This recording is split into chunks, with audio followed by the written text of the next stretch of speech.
जब जब भगवान ने अवतार लिया तब तब भगवान शंकर उनके बाल रूप के दर्शन करने के लिए पृथ्वी पर पधारे।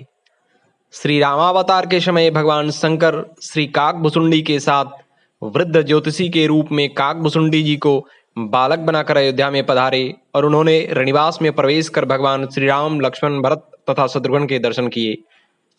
श्री कृष्णावतार के समय बाबा भोलेनाथ साधु वेश में गोकुल पधारे।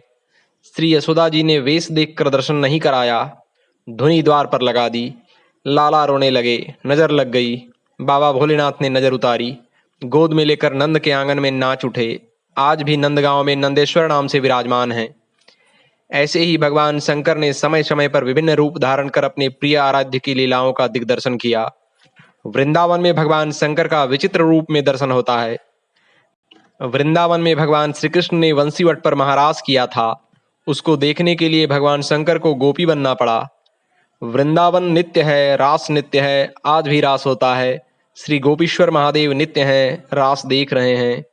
एक बार शरद पूर्णिमा की शरद उज्ज्वल चांदनी में वंशीवट पर यमुना किनारे मनमोहन श्याम सुंदर साक्षात मन्मथनाथ की वंशी बज उठी। श्री कृष्ण ने 6 मास की एक रात्रि करके मन्मथ का मान मर्दन करने के लिए महारास किया था। मनमोहन की मीठी मुरली ने कैलाश पर विराजमान भगवान श्री शंकर को मोह लिया। समाधि भंग हो गई। बाबा बावरे से चल पड़े व्रज वृंदावन की ओर। पार्वती जी भी मनाकर हार गईं, किंतु त्रिपुरारी नहीं माने। भगवान श्री कृष्ण के परम भक्त श्री आसुरी मुनि, श्री पार्वती जी, नंदी, श्री गणेश, श्री कार्तिकेय के साथ भगवान शंकर वृंदावन के वंशीवट तट पर आ गए। वंशीवट जहां महारास हो रहा था, वहां गोलोकवासिनी गोपियां द्वार पर खड़ी हुई थीं। पार्वती जी तो महारास में अंदर प्रवेश कर गईं, किंतु द्वारपालिकाओं ने श्री महादेव जी और श्री आसुरी मुनि को अंदर जाने से रोक दिया। बोली, श्रेष्ठ जनों, यहाँ एक ही पुरुष श्री कृष्ण के अतिरिक्त अन्य कोई पुरुष इस एकांत महारास में प्रवेश नहीं कर सकता। श्री शिव जी बोले, देवियों, हमें भी महाराज तथा श्री राधा कृष्ण के दर्शनों की लालसा है, अतः आप ही लोग कोई उपाय बतलाइए जिससे कि हम महाराज के दर्शन करें। ललिता नामक सखी बोली, यदि आप महाराज देखना चाहते हैं तो गोपी बन जाइए। मान सरोवर में स्नान कर गोपी रूप धारण करके महाराज में प्रवेश हो सकता है। फिर क्या था, भगवान श्री शिव अर्धनारीश्वर से पूरे नारी रूप बन गए। श्री यमुना जी ने षोडश श्रृंगार कर दिया तो बाबा भोलेनाथ गोपी रूप हो गए। प्रसन्न मन से वे गोपी वेश में महारास में प्रवेश कर गए। श्री महादेव जी मोहिनी वेश में मोहन की रासस्थली में गोपियों के मंडल में मिलकर अतृप्त नेत्रों से विश्व मोहन की रूप माधुरी का पान करने लगे। नटवर वेशधारी श्री रास विहारी रासेश्वरी रसमयी श्री राधिका जी एवं गोपियों को नृत्य एवं रास करते हुए देखकर नटराज भोलेनाथ भी स्वयं ताता थैया कर नाच उठे। मोहन ने ऐसी मोहनी बंसी बजाई कि सुधि बुद्धि भूल गए भोलेनाथ। बनवारी से कुछ छिपा है क्या? मुस्कुरा उठे, पहचान लिया भोलेनाथ को।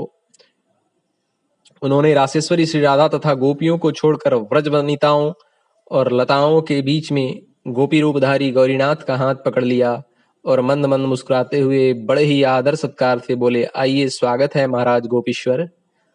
श्री राधा आदि श्री गोपीश्वर महादेव के मोहिनी गोपी वेश रूप को देखकर आश्चर्य में पड़ गईं। श्री कृष्ण ने कहा, राधे, यह कोई गोपी नहीं है, ये तो साक्षात भगवान शंकर हैं। हमारे महाराज के दर्शन के लिए इन्होंने गोपी रूप धारण किया है। श्री राधा कृष्ण ने हंसते हुए श्री शिव जी से पूछा, भगवान, आपने यह गोपी वेश क्यों बनाया? भगवान शंकर बोले, प्रभो, आपकी इस दिव्य रसमयी प्रेम लीला महाराज को देखने के लिए गोपी रूप धारण किया है। इस पर प्रसन्न होकर श्री राधा जी ने श्री महादेव जी से वर मांगने को कहा। तब श्री शिव जी ने यह वर मांगा, हम चाहते हैं कि हमारा आप दोनों के चरण कमलों में सदा ही वृंदावन में वास हो।